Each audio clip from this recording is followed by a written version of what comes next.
కనపట్లేదు. నెట్టూరు రావాలి. అబ్బినేని కృష్ణ చాలా క్లోజ్ ఉండేవాడు. 1 నుంచి 4 దాకా ఉండేవాడు. ఐ థింక్ 6వ క్లాస్లో 7వ క్లాస్లో కూడా నాకు ప్రాక్సీ ప్లేయర్ అనమాట. గోళీలు ఆడటానికి ప్రాక్సీ ప్లేయర్ అంటే తెలుసా? గోళీలు ఆడటానికి గోళీలు నాయి, ఆడతాం ఆడదు, చింతకాయలు కాదు. గెలిస్తే నాయి, ఓడిపోతే ఆడి మళ్ళీ. అవన్నీ మున్సబ్ గారు చెప్పి. సో ప్రాక్సీ ప్లేయర్ అనమాట నాకు.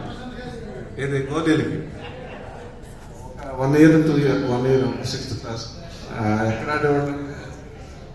నందమూరి ఎక్కడో కానీ షాప్ ఆడుతుండేవాడు, గోళీలు ఆడుతూ ఉండేవాడు. నేను కూర్చొని చూస్తుండేవాడిని అనమాట. ఎందుకంటే నేను ఆడేటోడు కాదు, అంత ఈజ్ ద ప్లేయర్.